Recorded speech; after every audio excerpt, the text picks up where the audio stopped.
साथ बदलते भारत की शान।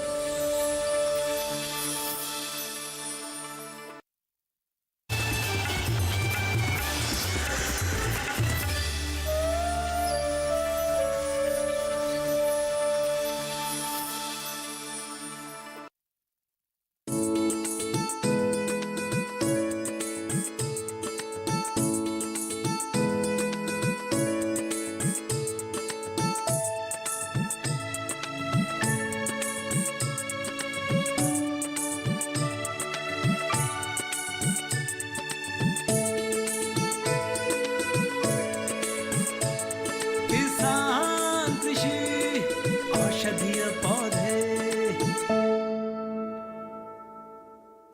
किसान दोस्तों, सुधी दर्शकों, नमस्कार। किसान कृषि औषधीय पौधे कार्यक्रम में आपका बहुत स्वागत है। किसान दोस्तों, आज हम बात करेंगे एक ऐसे औषधीय पौधे के बारे में जिसका नाम है तुलसी, जिसे महाप्रसाद जननी व सर्व सौभाग्यवर्धनी भी कहा जाता है। बिल्कुल, तुलसी असंख्य गुणों से भरपूर है। भारतीय संस्कृति की आत्मा कही जाती है तुलसी। भगवान विष्णु की पूजा में तुलसी के बिना प्रसाद नहीं चढ़ता।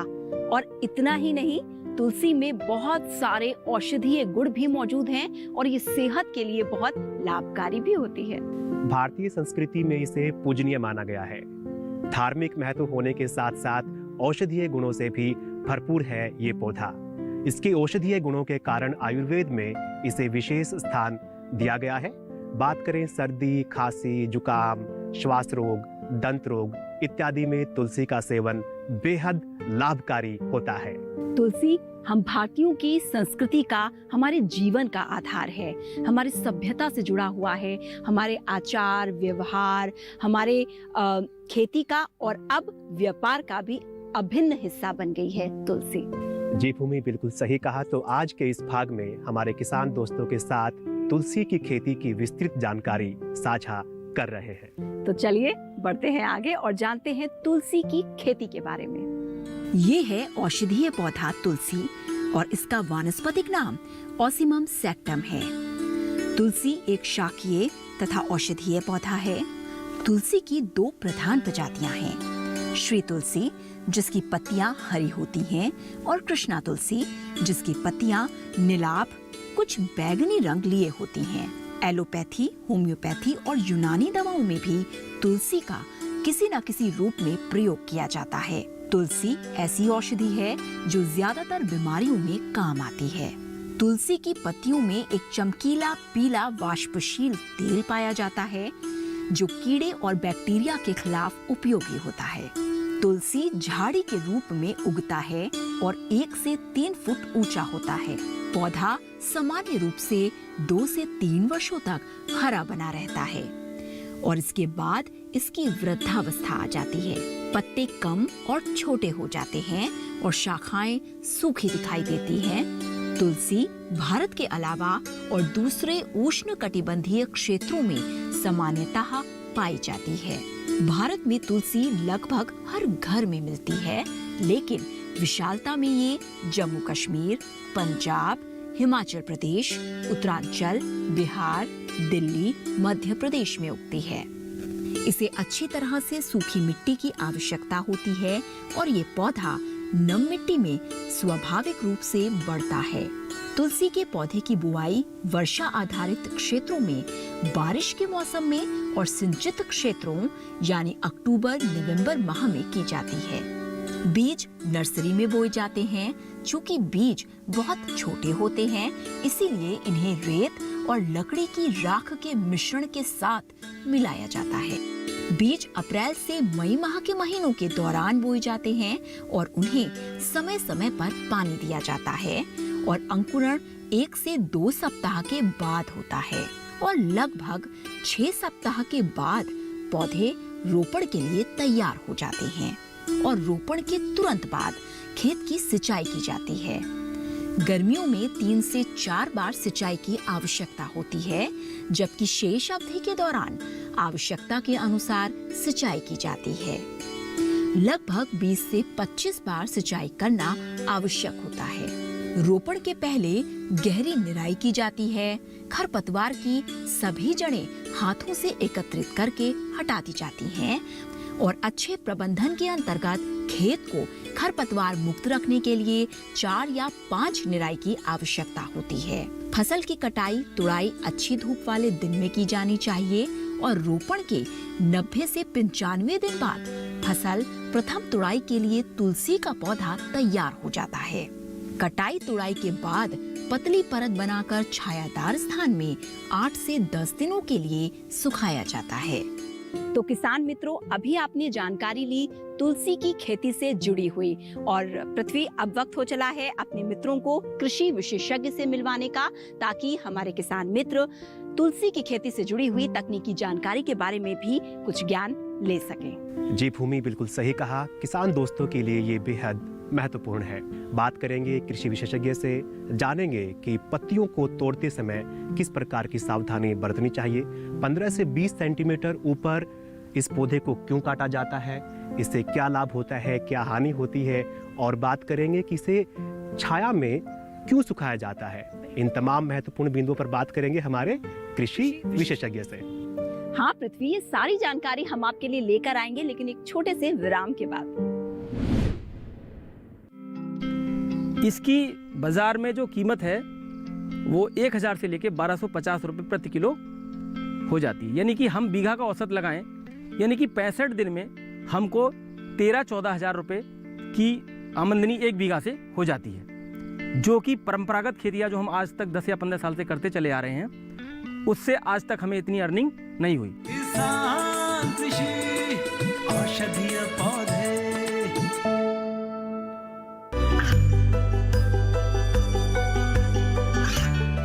गांवों और पिछड़े क्षेत्रों में सरकारी योजनाओं की जानकारी पहुंचा।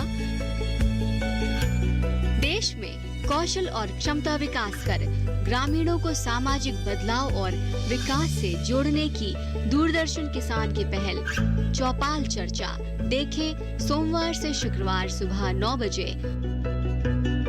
किसान कृषि औषधीय पौधे। ब्रेक के बाद एक बार फिर से आपका स्वागत है। आप देख रहे हैं हमारा विशेष कार्यक्रम किसान कृषि औषधीय पौधे, और आज हम बात कर रहे हैं तुलसी की खेती को लेकर। जी हाँ किसान दोस्तों, तुलसी पर बात कर रहे हैं और तुलसी के बारे में विस्तार से चर्चा करने के लिए हमारे साथ हैं औषधीय पौधों के विशेषज्ञ डॉक्टर वी.एस. राणा साहब। डॉक्टर साहब, आपका बहुत बहुत स्वागत है। नमस्कार सर, पहला ही सवाल ये है कि प्रारंभिक स्तर पर तुलसी की पत्तियों की तुड़ाई किस प्रकार से करनी चाहिए? ये बहुत महत्वपूर्ण क्वेश्चन है, क्योंकि आप तुलसी की पत्तियां दवाई के लिए भी यूज़ कर सकते हैं और घर के पर्पज़ के लिए भी यूज़ कर सकते हैं। तो सबसे पहले तो मेरा ये उसमें कहना है कि जब पौधा 1.5 फीट से 2 फीट के आसपास हो जाए, उसके बाद उसकी जो आप पत्तियां, जो 5-6 पत्तियां जो पहली है, उसको आप तोड़ लें और घर के पर्पज़ के लिए यूज़ कर सकते हैं। यदि आपको पत्तियों का ही यदि पाउडर बनाना है, तो उसके तो पूरे प्लांट के पौधे के आप पत्तियां तोड़ करके आप उसको तोड़ दीजिए और सेट ड्राइड कर लीजिए। लेकिन यदि दूसरी तरह से यदि आपको उस तुलसी का तेल निकालना है, जैसे हम कहते हैं, तो उसके लिए आपको पूरा पौधा जो ज़मीन के ऊपर है, जितना भी सॉफ्ट पार्ट उसका है, इस जो तना सहित पत्ती सहित सबको एक साथ इकट्ठा करके उसको डायरेक्ट आप यूज कर सकते हैं तेल निकालने के लिए, या आप उसको 1 रात 2 रात जो है उसको सेट ड्राई कर लीजिए, छाया में सुखा दीजिए, उसके बाद आप उसको तेल निकालने के लिए यूज कर सकते हैं। तो इस तरह से आप जो है उसकी क्वालिटी भी मेंटेन कर सकते हैं। डॉक्टर साहब, एक चीज आपसे समझना चाहूंगी कि हमेशा कटाई के बाद तुलसी को शेडी प्लेस में या यूं कहें कि छायादार स्थान में ही क्यों सुखाना चाहिए? जैसे कि सभी लोग जानते हैं कि प्लांटों में, पौधों में अलग अलग तरह के रसायन होते हैं, और बहुत सारे रसायन ऐसे होते हैं जो कि धूप में या जो सन की जो रोशनी है उसमें टूट जाते हैं या उसमें कुछ और बदलाव हो जाते हैं। तो उस बदलाव को कम करने के लिए या न उसमें कोई बदलाव हो, उसके जितने भी रसायन हैं वो उसी स्थिति में रहें जिस स्थिति में उसके अंदर बने हैं। तो इसलिए हम इसको जो है सन ड्राई वो सेट ड्राई को ज़्यादातर रिकमेंड करते हैं। हम बोलते हैं कि इसको सेट ड्राई करें, जिससे कि उसके उस केमिकल कंपोजिशन पे जो रसायन है उस पर उसका फ़र्क ना पड़े और उसका औषधीय गुण भी बना रहे। डॉक्टर साहब ये भी बता दीजिए कि क्या तुलसी में कोई रोग लगने की संभावना होती है, और अगर होती है तो ये कौन सा रोग होता है और इसका निदान किस प्रकार से किया जा सकता है? तुलसी के पौधे में कुछ रोग देखे गए हैं। इसमें एक तो फंगस की वजह से होता है और दूसरा वायरस की वजह से होता है। जैसे आप लोगों ने भी कभी कभी देखा होगा कि जो तुलसी के जो पत्ते होते हैं वो सिकुड़ सिकुड़ से जाते हैं, तो वो एक वायरस की वजह से होता है। तो उसके लिए तो वैसे वायरस के लिए इतना कोई इफ़ेक्टिव दवाई तो अभी तक है नहीं, लेकिन उसमें जो किसान भाई अपने लेवल में कर सकते हैं कि जो पत्ती लगे कि मुरझा रही है उसको तोड़ करके फेंक दे और जला दें। ये एक प्राथमिक उपचार उसके लिए है। दूसरा, उसमें जो जड़ में गलन की जो एक स्थिति उसमें आती है, उसमें आप बेविस्टिन को आप उसमें छिड़काव कर सकते हैं, तो उससे आपको राहत मिल जाएगी। डॉक्टर साहब आपसे तो हमारी बातचीत जारी रहेगी, लेकिन अभी हम मिल लेते हैं हमारे एक अनुभवी किसान दोस्त से और जान लेते हैं कि तुलसी की खेती से उनको क्या फ़ायदा हुआ, क्या उनके अनुभव रहे।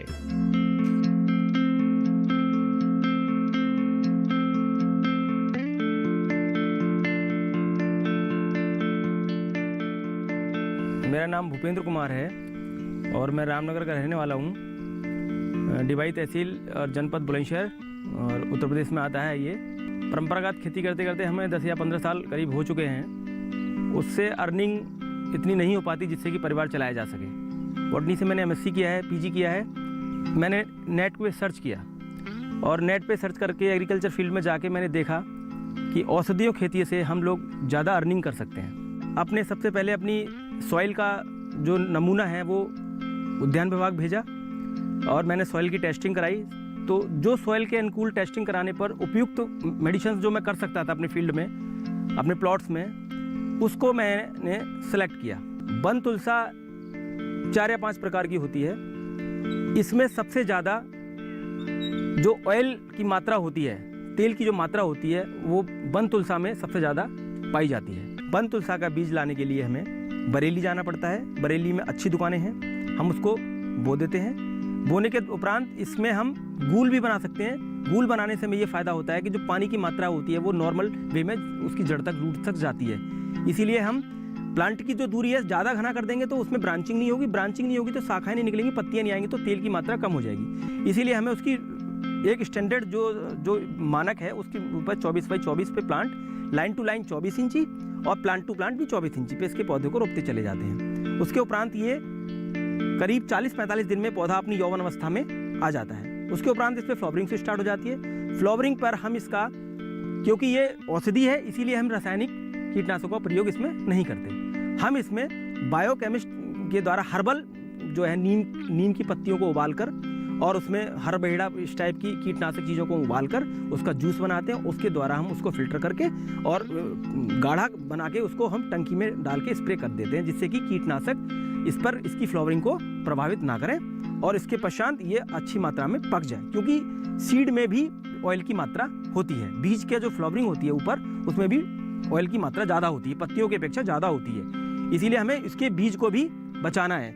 इसके पश्चात इन फसल को हम 65 दिन या 70 दिन के आसपास जब मैच्योर हो जाती है, वयस्क हो जाती है, इसको हम काट देते हैं। और इसकी जो मंडियां हैं, दिल्ली खाड़ी बावड़ी औषधि मंडी बहुत बड़ी मंडी है, रामपुर में बहुत बड़ी मंडी है, बरेली में भी बहुत बड़ी मंडी है और लखनऊ में भी, मलियाबाद में बहुत बड़ी मंडी है इसकी। और इसको प्लांट पर जो जहाँ इसका ऑयल निकाला जाता है, जैसे मेंथा के प्लांट्स हैं, उसी प्लांटों पर इनका हम ऑयल निकलवा लेते हैं और वो ऑयल 1 बीघा में कम से कम 10 से 10.5 या 11 या 12 लीटर के औसतन आता है। इसकी बाज़ार में जो कीमत है वो 1000 से लेके 1250 रुपये प्रति किलो हो जाती है। यानी कि हम बीघा का औसत लगाएं, यानी कि 65 दिन में हमको 13-14 हज़ार रुपये की आमदनी 1 बीघा से हो जाती है, जो कि परंपरागत खेतियाँ जो हम आज तक 10 या 15 साल से करते चले आ रहे हैं उससे आज तक हमें इतनी अर्निंग नहीं हुई। तो परिवार की आर्थिक स्थिति, बढ़ता हुआ आर्थिक बोझ, इन सब चीज़ों को देखते हुए औषधि खेतियों को हमने अपनाया। हाँ, सरकार बार बार इस बात पर जोर देती है किसानों के कि आप उद्यान विभाग जाइए, अपना किसान रजिस्ट्रेशन कराइए और अपनी फार्मिंग जो आप औषधीय खेती कर रहे हैं उसका जहाँ से आप बीज खरीद रहे हैं, जहाँ से पौधा खरीद रहे हैं या जहाँ से जो भी सामग्री खरीद रहे हैं उसका वास्तविक बिल लाइए और बिल को अपने खतौनी के साथ और अपने अकाउंट नंबर के साथ, आधार कार्ड नंबर के साथ अपने संबंधित उद्यान विभाग अधिकारी से मिलके उसको जमा कीजिए। अनुसंधान केंद्र जो है 50%, 60%, 70% तक अनुदान देता है, जिससे कि किसान की लागत और वह कर्जे से मुक्त होकर उस फसल को कर सकता है। इसीलिए मेरा सभी किसान भाइयों से अनुरोध है, विनम्र अनुरोध है कि वह औषधीय खेतों को अपनाएं, परंपरागत खेतियां उतनी ही करें जितनी आवश्यकता है।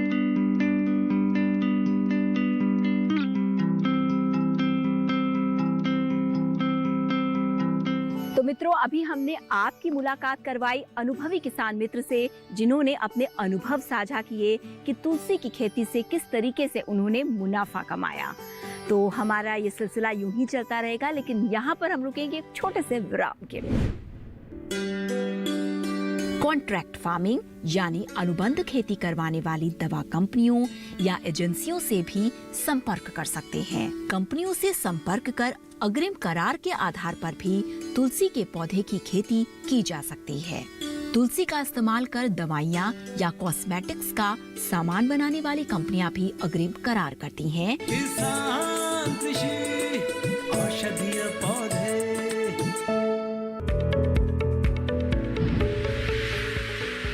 खुशहाल होंगे खेत, पशु रहेंगे स्वस्थ, सरकारी स्कीम का होगा लाभ, जब एक्सपर्ट्स का मिलेगा साथ, आपके सवाल विशेषज्ञों के जवाब, सिर्फ एक फोन कॉल की दूरी पर। देखिए किसानों का अपना प्रोग्राम हेलो किसान, सोमवार से शुक्रवार शाम 6 बजे से सिर्फ दूरदर्शन किसान पर। किसान कृषि औषधीय पौधे। तो किसान दोस्तों, ब्रेक के बाद एक बार फिर से आपका स्वागत है। तुलसी के बारे में बात हो रही थी और तुलसी से संबंधित हमारा अगला सवाल है डॉक्टर साहब से। डॉक्टर साहब, ये तो हम सभी जानते हैं कि तुलसी को कैसे कैसे उपयोग किया जाता है, लेकिन जब बात तुलसी की खेती की होती है तो जो इसका बाय प्रोडक्ट है, या यूं कहें कि तुलसी के कौन कौन से उत्पाद बनाए जा सकते हैं, इसकी जानकारी भी हमारे किसान मित्रों को दीजिए।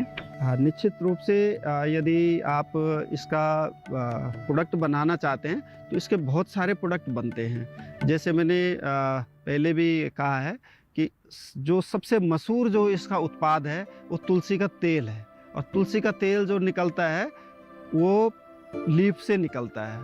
तो जो बिजनेस कॉमर्शियल पर्पज से भी बहुत लार्ज स्केल प्रोडक्शन होता है, और इस तेल को निकालने के लिए हमारे पास एक तकनीक होती है, वो डिस्टिलेशन की एक तकनीक हमारे पास होती है, और उस तकनीक का उपयोग करके आप खुद आराम से इसका तेल निकाल सकते हैं। और इसके जहाँ तक उत्पादों की आप बात कर रहे हैं, उत्पाद आप घर में भी बना सकते हैं। इसका लीफ को आप पाउडर कर लीजिए, सेट ड्राई कर लीजिए, फिर पाउडर कर लीजिए, और पाउडर करने के बाद आप इसको पैक कर लीजिए और उसका लेबल कर लीजिए। आप अपने नाम से भी कर सकते हैं और आप इसको बेच सकते हैं। दूसरा ये है कि यदि सपोज आप उतना ज़्यादा नहीं कर पा रहे तो आप किसी उद्योगों से जुड़ जाइए और उनके थ्रू आप जो है बेच दीजिए। तो यदि फार्मर की मैं बात करता हूँ तो फार्मर खाली अपने लेवल में खाली उसका इतना कर सकता है कि उसको सेट ड्राई करके पाउडर करे और पॉलीथीन में या जो भी आपके पास पैकेजिंग का जो भी साधन है उसमें आप डाल के इसको बेच सकते हैं। लेकिन इसमें भी ध्यान आपको यही रखना है कि इसमें जो पानी की मात्रा है ये 15 से 10% के लगभग ही रहे, जिससे कि उसकी गुणवत्ता बनी रहेगी। डॉक्टर साहब, यूं तो तुलसी गुणों से लबरेज है, लेकिन अगर इसके औषधीय तत्व की बात की जाए तो वो कौन सा है? इसमें बहुत सारे औषधीय तत्व होते हैं। जैसे मैं कह रहा था कि जो एसेंशियल ऑयल है, जो इसका जो तेल होता है, तुलसी तेल है, उसमें यूजिनॉल कम से कम 70% तक तो होता ही है। उसके अलावा इसमें कम से कम जो है 30-35 और कंपाउंड और जो रसायन होते हैं उसकी कम मात्रा होती है। तो जो इसकी कॉस्ट ज़्यादातर है वो इसी की वजह से होती है कि भाई तुलसी के तेल में जो यूजिनॉल की मात्रा कितनी है। एक तो इसका ये होता है। दूसरे इसमें बहुत सारे फ्लेवोनॉइड्स होते हैं, इसमें बहुत सारे टर्पेनोइड अलग अलग रसायन होते हैं जो कि शरीर के लिए बहुत लाभदायक है और जो शरीर में होने वाली बहुत सारी बीमारियों से भी हमें निजात दिलाते हैं। डॉक्टर साहब, मेरा एक सवाल ये है कि तुलसी का तेल क्या किसान भाई अपने स्तर पे, मेरा मतलब है कि घरेलू स्तर पर भी निकाल सकते हैं क्या? हाँ, निश्चित रूप से फार्मर अपने जिस खेत में तुलसी का पौधों को उगा रहा है वहाँ पर ये अपना तेल, तुलसी का तेल निकाल सकता है।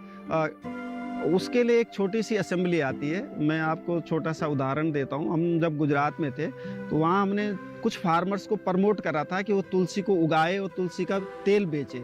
तो वहाँ पे फार्मरों ने खुद अपने पैसे से, जो उसकी छोटी असेंबली आती है वो 30,000 से लेकर के, और आपका यदि आप इंडस्ट्रियल स्केल में आप प्रोडक्शन करते हो तो 2.5 लाख की एक मशीनरी आती है।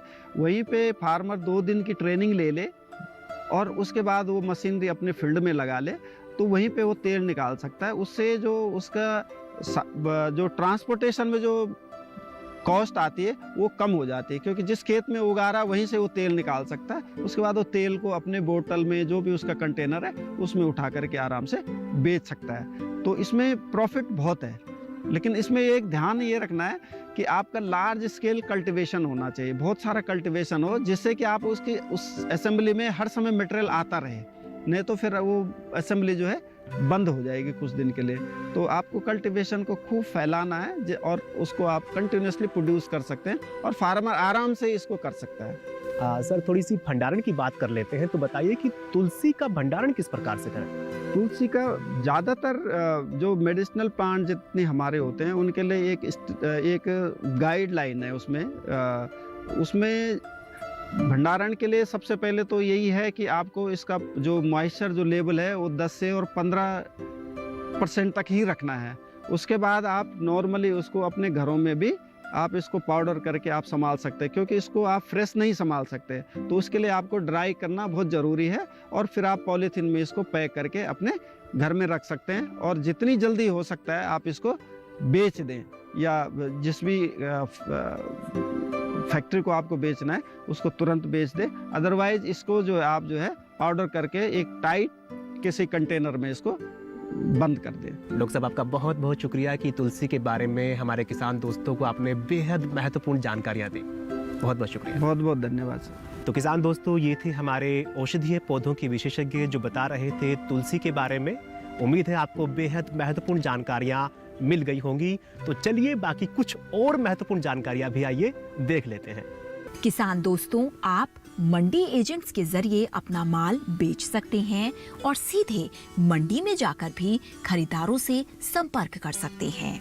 आप कॉन्ट्रैक्ट फार्मिंग यानी अनुबंध खेती करवाने वाली दवा कंपनियों या एजेंसियों से भी संपर्क कर सकते हैं। कंपनियों से संपर्क कर अग्रिम करार के आधार पर भी तुलसी के पौधे की खेती की जा सकती है, जिससे सरकारी सुविधा और अनुदान मिल सके। तुलसी का इस्तेमाल कर दवाइयाँ या कॉस्मेटिक्स का सामान बनाने वाली कंपनियां भी अग्रिम करार करती हैं। तुलसी की जड़, तना, पत्ती समेत सभी भाग उपयोगी होते हैं और यही वजह है कि इसकी मांग लगातार बढ़ रही है। तो किसान दोस्तों, औषधीय पौधे तुलसी की खेती के बारे में संपूर्ण जानकारी हमने आपको विस्तार से पहुंचाने की कोशिश की।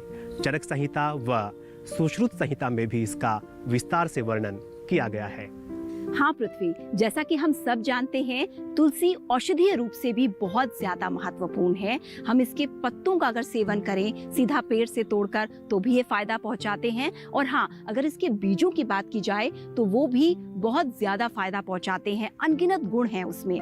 एक और बात पृथ्वी, ऐसा कहा जाता है कि तुलसी की पत्तियों को और बीज को पीसकर इसका चूर्ण बनाकर अगर आप सेवन करें तो ये डाइजेशन सिस्टम के लिए यानी पाचन के लिए अच्छा होता है। इसके साथ ही ये रक्त की शुद्धि करता है और भूख भी बढ़ाता है। तो ये सारे गुण तो हैं ही। इसके साथ ही इस कार्यक्रम के जरिए आपने ये भी जाना कि तुलसी की खेती भी मुनाफा देती है, यानी हर तरीके से तुलसी आपको संपोषित करती है, आपको आगे बढ़ाती है। तो किसान दोस्तों, हमने तुलसी के तेल का भी जिक्र किया और तुलसी एक ऐसा पौधा है जिसके कई सारे आर्थिक फायदे उठाए जा सकते हैं।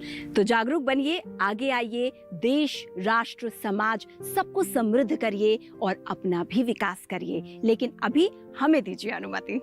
नमस्कार। किसान दोस्तों, मेंथा की खेती के लिए सबसे पहले उपयुक्त जमीन का चयन करना होगा। मेंथा की खेती के लिए उचित निकास वाली खेत जरूरी होती है। खेत की मिट्टी कार्बनिक पदार्थ वाली बलुई दोमट या चिकनी मिट्टी होनी चाहिए। खेत की मिट्टी का पीएच मान 6.5 से 7.5 के बीच हो।